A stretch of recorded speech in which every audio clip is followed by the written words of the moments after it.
Video को शुरू करने से पहले चैनल को लाइक करें, सब्सक्राइब करें एंड शेयर करें और हाँ, बेल आइकन बजाना ना भूलें जिससे आपको हमारे वीडियोज़ की नोटिफिकेशन मिलती रहे।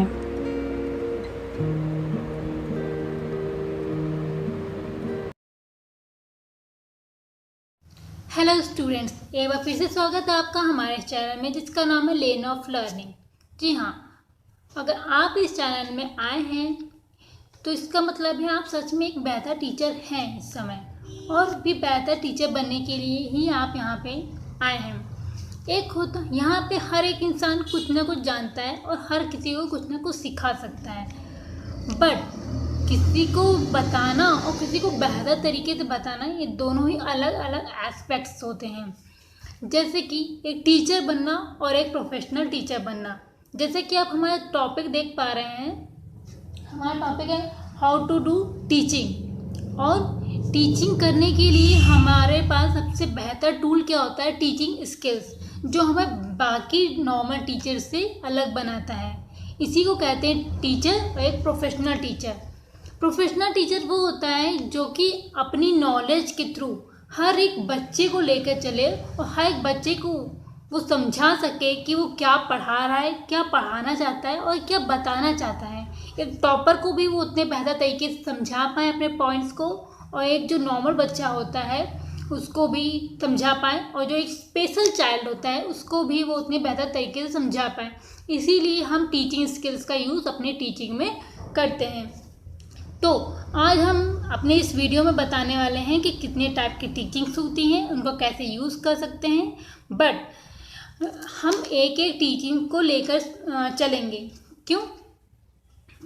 क्योंकि हमारे जो हम यहाँ इस वीडियो में 10 टीचिंग्स को हम समझाएंगे, उनमें से 1 बाय 1 एक एक टीचिंग और एक स्किल्स को एक्सप्लेन करेंगे यहाँ पे।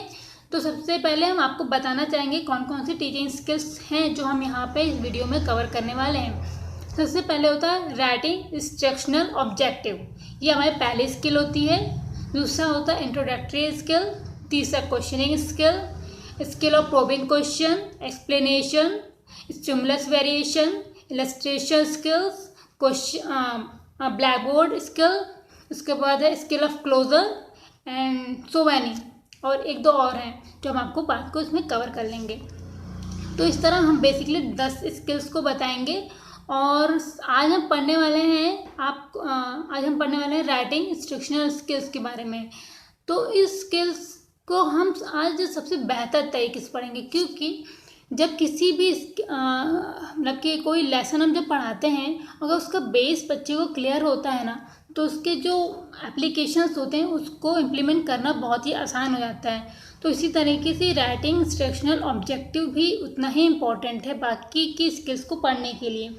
इसमें क्या हम अगर इस स्किल्स की बात करें तो इसमें आता है कि अकॉर्डिंग टू ब्लूम्स टैक्सोनॉमी, जो कि डॉक्टर बेंजामिन ब्लूम्स ने दिया था 1956 में, उसके अंदर हम टीचिंग 3 डोमेन को कवर करते हैं। इसकी हो गया, एक पहला हमारा डोमेन हो गया कॉग्निटिव डोमेन, दूसरा हो गया अफेक्टिव डोमेन, और तीसरा हो गया हमारा साइकोमोटर डोमेन।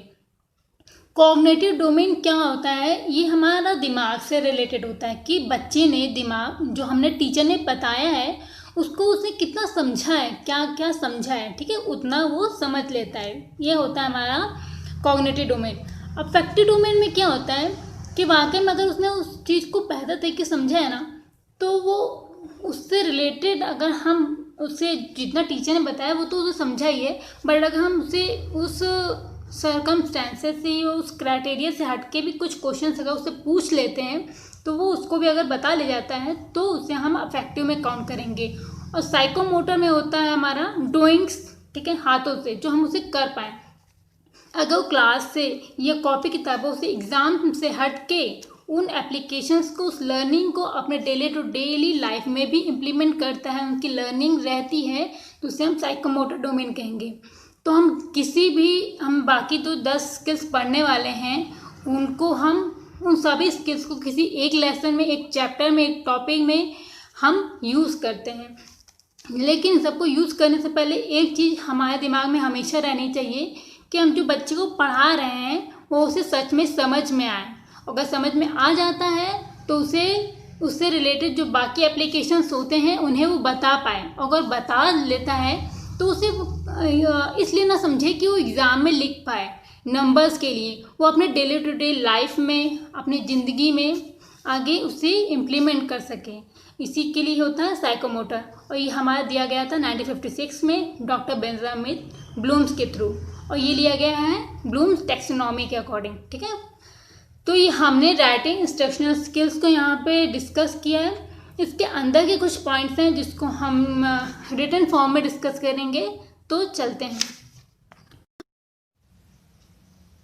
तो बच्चों, हमने अपने बहुत से पॉइंट्स आपको ओरली बता चुके हैं, अब हम आपको उसको रिटन फॉर्म में एक बार बता देते हैं। तो हमने आपको बताया था कि एक प्रोफेशनल तरीके से टीचिंग करने के लिए हमें टीचिंग स्किल्स की ज़रूरत पड़ती है।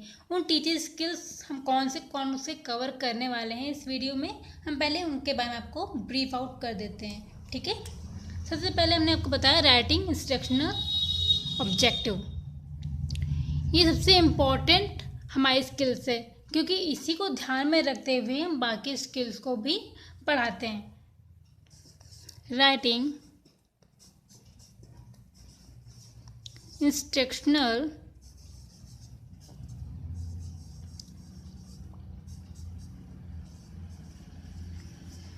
ऑब्जेक्टिव। ठीक है, ये हमारी हो गई पहली स्किल। दूसरी स्किल्स हमारी होती है इंट्रोडक्टरी स्किल, जो हम पढ़ेंगे आगे। Introductory skill. तीसरी स्किल होती है हमारी रेनफोर्समेंट स्किल। रेनफोर्समेंट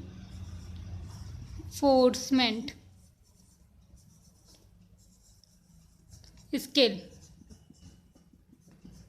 हमारी फोर्थ स्किल होती है एक्सप्लेनेशन स्किल, जिसमें हम सीखते हैं कि हम बच्चों को कैसे कैसे एक्सप्लेन करें कि उन्हें ईच एंड एवरी पॉइंट बहुत ही बेहतर तरीके से समझ में आ जाए। Explanation skill. स्टिमुलेशन वेरिएशन, ये हमारा फिफ्थ स्किल है। Stimulus variation. हमारे सिक्स्थ स्किल है स्किल ऑफ क्लोजर, कि हम किसी भी लेसन को कैसे क्लोज करें।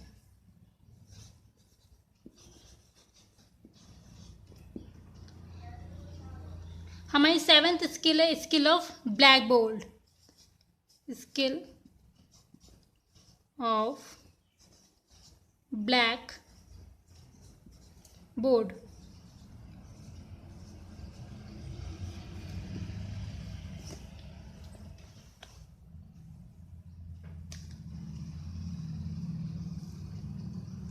हमारी नाइन्थ जो स्किल है ना, वो है इलस्ट्रेशन स्किल, जो कि बच्चों को बहुत पसंद आती है। और अगर आप इसका यूज़ करते हैं ना, तो बच्चे इंटरेस्ट के साथ आपकी हर एक लेक्चर को, आपकी क्लास को अटेंड करना उतना ही पसंद करेंगे।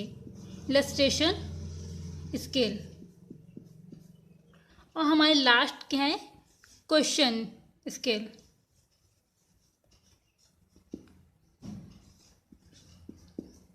Questioning skill.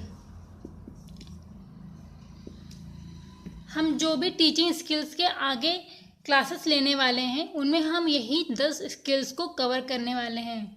और आज की वीडियो हम बताने वाले हैं राइटिंग इंस्ट्रक्शनल ऑब्जेक्टिव के बारे में। ओके, आप इसका चाहें तो स्क्रीनशॉट ले लें, ताकि जब हम 1 बाय 1 अपने इस सभी स्किल्स को कवर करें, तो आपको पता हो कि आपने कौन कौन से स्किल्स पढ़ी हैं और कौन सी 10 स्किल्स सबसे इम्पॉर्टेंट होती हैं किसी भी टीचर के लिए एक लेसन को पढ़ाते वक्त। इन सब स्किल्स का आप ध्यान में रखते हुए किसी भी चैप्टर को, किसी लेसन को कवर करेंगे, तो यकीन मानिए आपके क्लास में सिर्फ 1 और 2 टॉपर नहीं, बल्कि हर एक बच्चा ही टॉपर होगा। ठीक है, तो हम अब कवर करते हैं राइटिंग इंस्ट्रक्शनल ऑब्जेक्टिव को।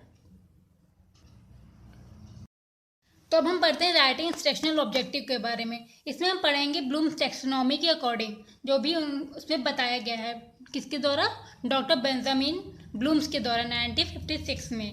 इन्होंने क्या क्या बताया है, इन्होंने बताया है कॉग्निटिव डोमेन के बारे में, अफेक्टिव डोमेन के बारे में एंड साइकोमोटर डोमेन के बारे में। तो अभी हम पढ़ने वाले हैं कॉग्निटिव डोमेन के अंदर कौन कौन से ऐसे एस्पेक्ट्स आते हैं जिन्हें वो कवर करता है। ठीक है, सबसे पहले हो गया हमारा कॉग्निटिव नेटिव डोमेन।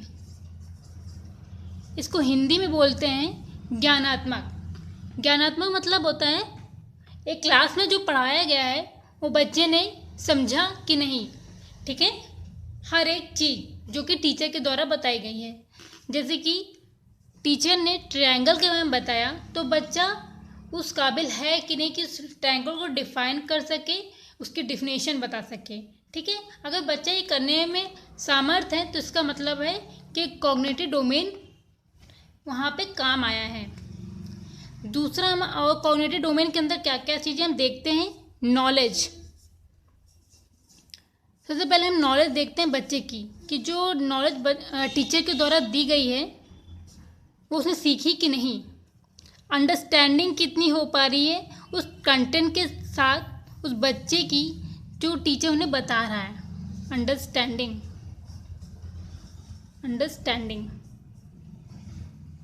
ठीक है। फिर हो गया यहाँ पे एप्लीकेशंस।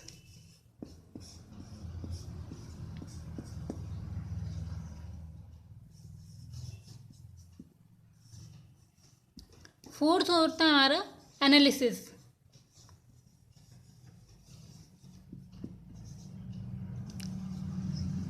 हमारा फिफ्थ होता है सिंथेसिस। और हमारा फिफ्थ आता है यहाँ पे इवैल्यूएशन।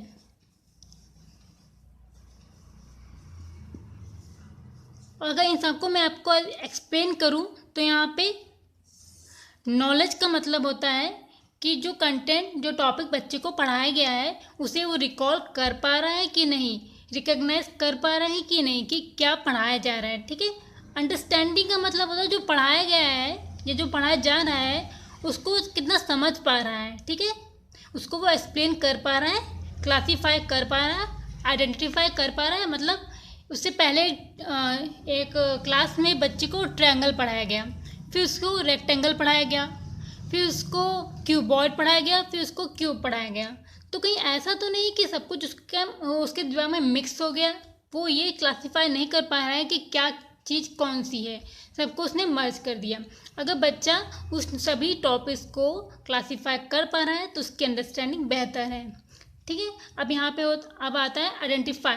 आइडेंटिफाई मतलब पहचान पा रहा है कि कौन सा टॉपिक क्या है, आज हमने क्या पढ़ा, कल क्या पढ़ा, और ये दो सभी चीज़ें एक दूसरे से कैसे कैसे अलग हैं। अगर इन सब चीज़ों को कर पा रहा है तो इसका मतलब है कि उसके अंडरस्टैंडिंग उस टॉपिक के साथ बेहतर है। फिर हमारा आता है एप्लीकेशन। एप्लीकेशंस में क्या कवर होता है कि वो सॉल्व कर पा रहा है, उसको उस ट्रायंगल को जो क्वेश्चंस होते हैं उन्हें सॉल्व कर पा रहा है, उसके यूज़ कर पा रहा है, उसे ऑपरेट कर पा रहा है। ठीक है, इन सब चीज़ों को ये एप्लीकेशंस में हम कवर करते हैं। एनालिसिस में क्या होता है, वही जो मैंने आपको बताया है कि डिफ्रेंशिएट, रिलेट, कंपेयर, है ना, कि कोई भी चीज़ कैसे एक दूसरे से अलग है, कौन सी चीज़ एक दूसरे से रिलेट करती है, उन दोनों में क्या क्या डिफ्रेंशिएशन है वो हम डिफाइन कर पाएँ। जैसे कि एक ट्री का है और एक है प्लांट, और ट्री हम ले लेते हैं एक, और एक प्लांट ले लेते हैं, तो उन दोनों में क्या क्या डिफ्रेंशिएशन है ये एक बच्चा डिफाइन बता पाए। अब हम बात करते हैं सिंथेसिस की। एग्री, डिफाइन और सेलेक्ट।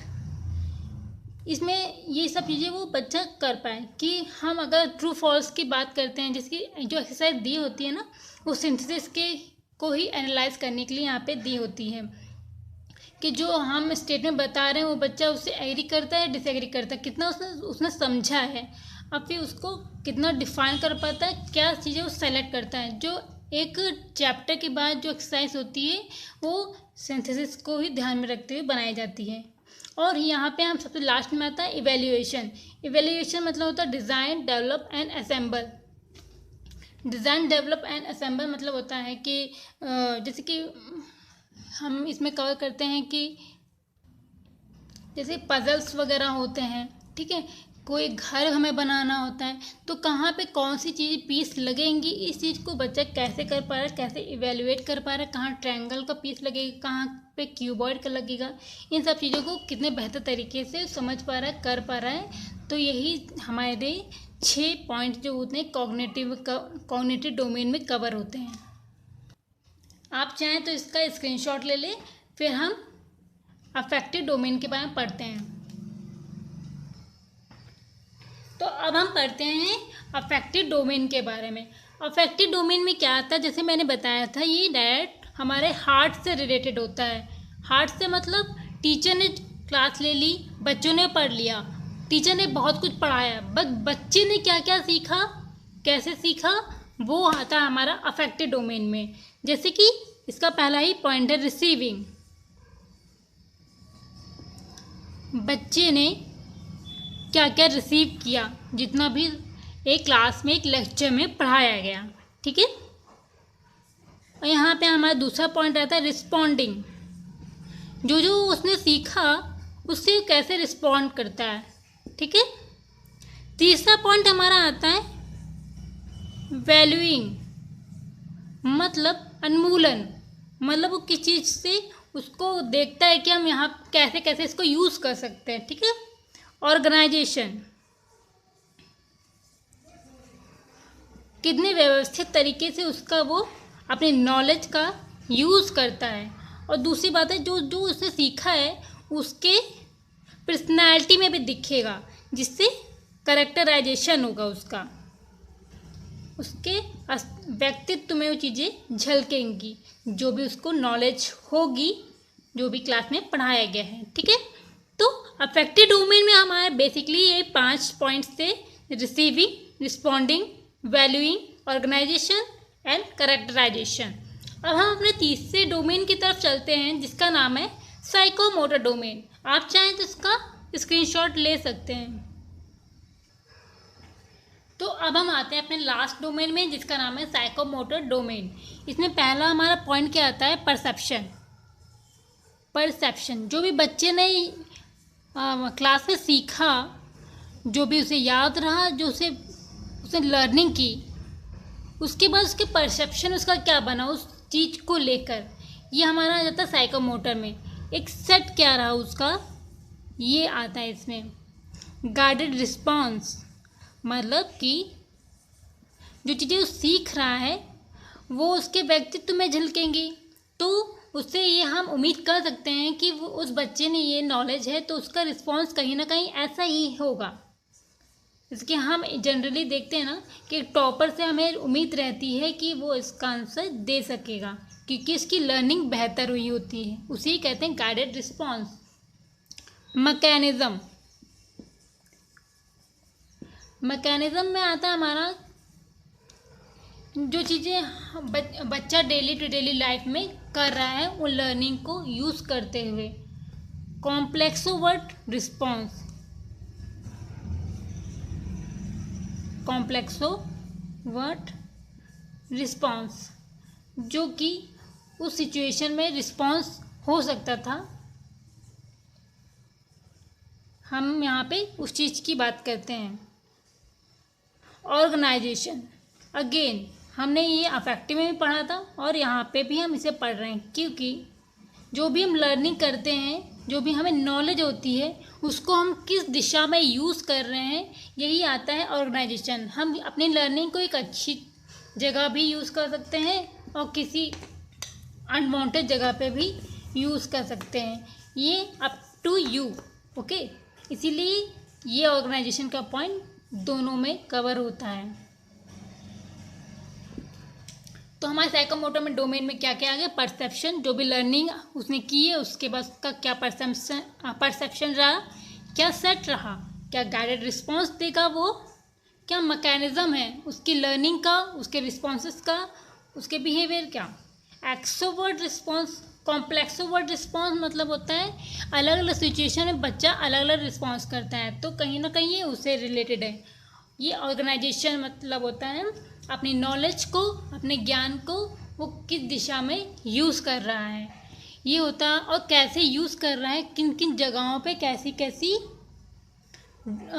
सिचुएशन में कैसी कैसी परिस्थितियों में किस तरह का रिस्पॉन्स वो बच्चा देता है, ये हमारा ऑर्गेनाइजेशन में कवर होगा। हम आपको बता दें कि राइटिंग इंस्ट्रक्शनल ऑब्जेक्टिव जो था उसका मेन ऑब्जेक्टिव क्या होता है। इसके कुछ मेन ऑब्जेक्टिव मैंने बताया था कि हम अपनी जो 10 टीचिंग स्किल्स पढ़ने वाले हैं उनमें सबसे इम्पोर्टेंट यही है कि हम बच्चे को क्या पढ़ाएंगे, वो बच्चा क्या अडॉप्ट करेगा और कैसे अपने डेली लाइफ में वो उसे इम्प्लीमेंट करता है। यही हमारा सबसे पहला एस्पेक्ट होता है किसी भी टीचिंग स्किल्स का, कि हम उसे चीज़ें बता पाएँ अपनी क्लास में कि जो हम लेसन टॉपिक पढ़ा रहे हैं उनमें आप क्या क्या चीज़ें हम पढ़ेंगे। ठीक है, अगर आप इसको लर्न कर लेते हैं तो ये कैसे कैसे आपकी ज़िंदगी में, आपके लाइफ में किन किन जगहों पे काम आने वाली है। अगर हम किसी भी चीज़ को सिखाने से पहले उसके गोल को, उसके ऑब्जेक्टिव को, उसके एप्लीकेशंस को बता देते हैं तो बच्चा उतने ही बेहतर तरीके से उसे सीखता है। तो बेसिकली इसके गोल्स क्या थे राइटिंग इंस्ट्रक्शनल ऑब्जेक्टिव के? इसका गोल था objective based on student behaviour.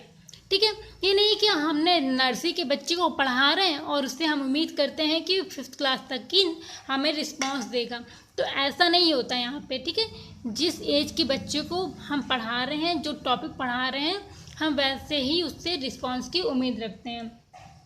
दूसरा हमारा ऑब्जेक्टिव्स में होता है expressing student behaviour as observable behaviour. ठीक है, मतलब इसका होता है कि जो बच्चे का बिहेवियर है क्लास के अंदर, जो हम पढ़ा रहे हैं वो एक्सप्रेस करने वाला हो। ये नहीं कि कोई हम पढ़ा रहे हैं और बहुत से बच्चे बैठे हुए हैं, तो ऐसा नहीं होना चाहिए। हर बच्चे को अटेंटिवली, एक्टिवली उस चीज़ में पार्टिसिपेट करना चाहिए जो आप एक्सरसाइज क्लास में करा रहे हैं। तो ये भी एक हमारा ऑब्जेक्टिव होता है। तीसरा ऑब्जेक्टिव होता है यहाँ पे क्लियर इंडिकेशन ऑफ बिहेवियर, जो भी हम पढ़ा रहे हैं उसके बिहेवियर में हमें दिखे। चौथा हमारा ऑब्जेक्टिव होता है वो होता है determining various level of students learning. ठीक है, जैसे कि हमने बताया ना, एक आपकी क्लास में होगा टॉपर, एक होगा नॉर्मल बच्चा और एक होगा आपका स्पेशल चाइल्ड। तो इन सभी को पढ़ा तो आप एक ही जगह पे रहे हैं, एक ही सिचुएशन में, एक ही तरीके से। तो तीनों तरीके के जो अलग अलग बच्चे लेवल के होते हैं उनमें कैसा उनके बिहेवियर में चेंज आ रहा है, कहीं ना कहीं इस स्किल्स का ये भी ऑब्जेक्टिव होता है कि हम उन्हें जज करें कि हमारे पढ़ाने के तरीके से अलग अलग लेवल के जो बच्चे इस क्लास में बैठे हैं उनके बिहेवियर में क्या क्या चेंजेस आ रहे हैं। और सबसे लास्ट पॉइंट हमारा आता है relevance of objective with the content. ठीक है, जो भी हम उम्मीद रखते हैं बच्चों से, बच्चों के रिस्पॉन्स से, वो कैसे बिहेव करेंगे, कैसा रिस्पॉन्स देंगे, और बिल्कुल कंटेंट के अकॉर्डिंग होना चाहिए। जैसे कि आप अगर बायो की क्लास ले रहे हैं तो हम उनसे वैसा ही उम्मीद करें कि बच्चे बायो के क्वेश्चंस पूछें, हम बायो से रिलेटेड क्वेश्चन पूछें, हम उसके बारे में बताएं, हम उसके बारे में ही डिस्कस करें। हम मैथ के रिस्पॉन्सेस के बारे में उनसे उम्मीद नहीं रखते। ठीक है, आप अपने कंटेंट से जुड़े रहें। यही जो 5 पॉइंट हमने बताए हैं ये बेसिकली ऑब्जेक्टिव होते हैं हमारे राइटिंग इंस्ट्रक्शनल ऑब्जेक्टिव के। मैं भी इसको भी एक बार लिख के आपको बता देती हूँ।